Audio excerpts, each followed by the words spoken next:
야, 이거 어떻게 흘러가는 건지 모르겠습니다. 현대차의 캐스퍼를 생산하고 있는 광주 글로벌 모터스 많이 들어보셨을 겁니다. 최근에 민노총에 가입을 했다고 하더라고요. 이게 문제가 되는 이유는 간단합니다. 소비자들 입장에선 이거 차 가격 오르는 거 아니야? 이렇게 걱정하실 수도 있는데요. 사실 그런 것도 우려할 수 있지만 더 큰 문제는 따로 있다고 봅니다. 이게 합의를 깨고 민노총에 가입한 거라 문제가 좀 있다고 하고요. 지역형 일자리 취지가 훼손된다는 것도 문제입니다. 우리 세금이 걸린 문제잖아요. 그래서 최근에 광주 글로벌 모터스가 민노총에 가입한 이유, 그리고 이게 우리한테 끼칠 영향은 뭔지 오늘은 이런 얘기들을 해보려 합니다.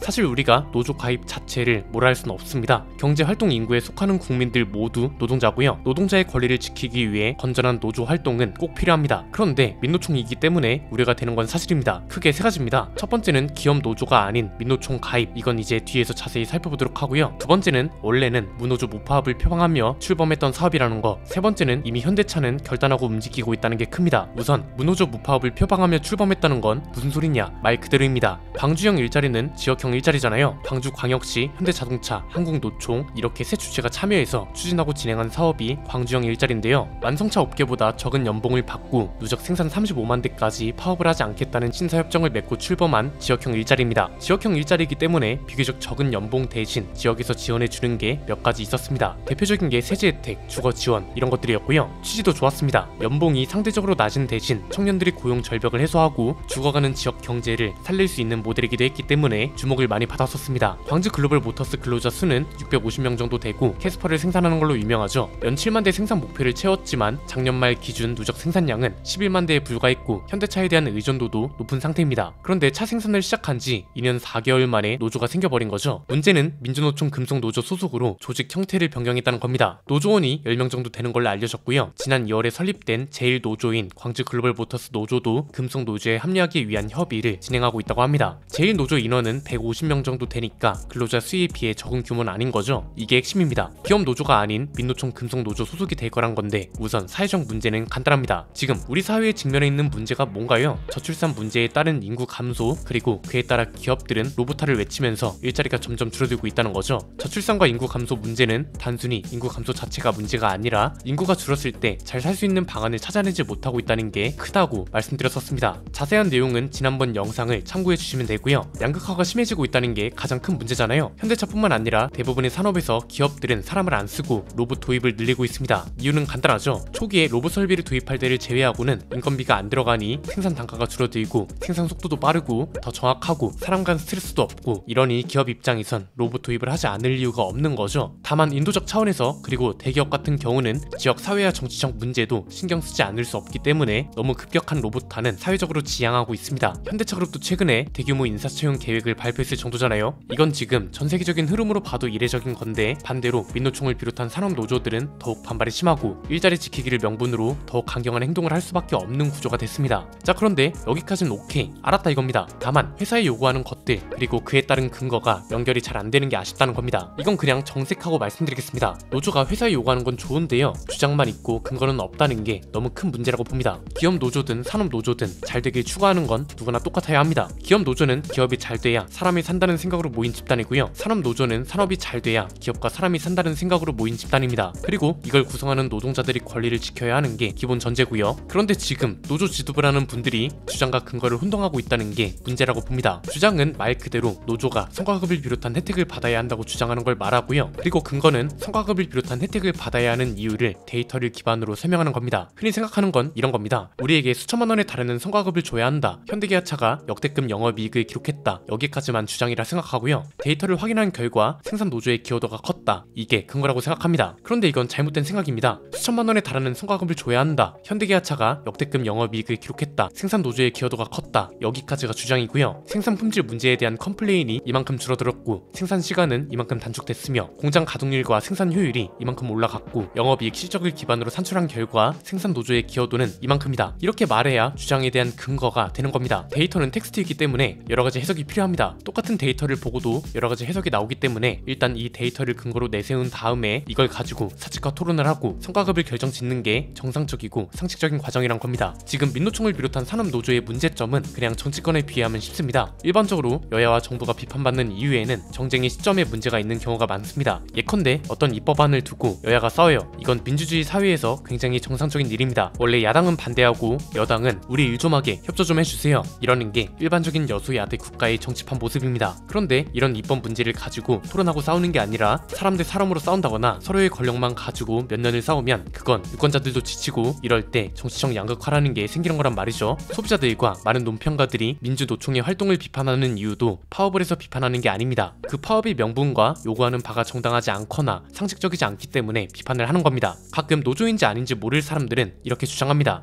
야, 남의 회사인데 사주는 사람들이 뭔데 참견이냐, 이런 거죠. 아주 잘못된 생각이라고 봅니다. 그냥 작은 회사에서 직원 몇 명이 보이콧을 하고 회사 내에서 문제가 생기는 거, 이런 게 사회적 문제로 번져지는 일은 거의 없습니다. 그런데 현대차를 비롯한 거대한 자동차 생산 노조가 파업을 해버리면 생산 차질이 생기고 고객들이 불편을 느끼고 기업 성과와 무역 성과 문제까지 번지는 겁니다. 그렇기 때문에 비판하는 거고요. 노조가 노동자들을 위한 행동을 하는 걸 누가 말리겠어요. 뭐 광주 글로벌 모터스가 민주노총에 가입하게 된 경위까지는 우리가 알 수 없지만 아쉬운 것은 사실이라는 겁니다. 진짜 노동자와 회사를 위한 노조를 원했다면 KGM처럼 기업 노조를 꾸리는 게 더 낫지 않았을까 합니다. 쌍용차 노조 시절에 노조 사태가 있었습니다. 이때 정부에 대한 비판도 물론 있었지만 이 당시 노조는 민주노총 금속노조였습니다. 그런데 지금은 2010년 이후로 14년 연속 임단련 무파업을 타결했고요. 이건 그냥 일선에 계신 분들하고만 대화해봐도 분위기가 다르다는 걸 알 수 있습니다. 마케팅을 비롯한 일선 직원분들하고 이야기를 나눠보면 생산 노조가 회사에 원하는 바, 추구하는 바에 잘 협조해주고 있다는 말도 들을 수 있을 정도입니다. 왜 이런 차이가 있냐? 민주노총은 산업노조고요. KGM 노조는 지난 2019년에 금속노조에서 탈퇴했습니다. 즉 지금은 기업 노조란 거고, 앞에서 말씀드렸던 것처럼 회사가 잘 돼야 노동자들도 잘 된다는 생각이 기본적으로 깔려있는 집단이란 거죠. 추구하는 바가 다르다는 거고, 노조 활동을 꼭 민주노총 소속으로만 할 이유는 없다는 걸 잘 보여주는 사례라고 봅니다.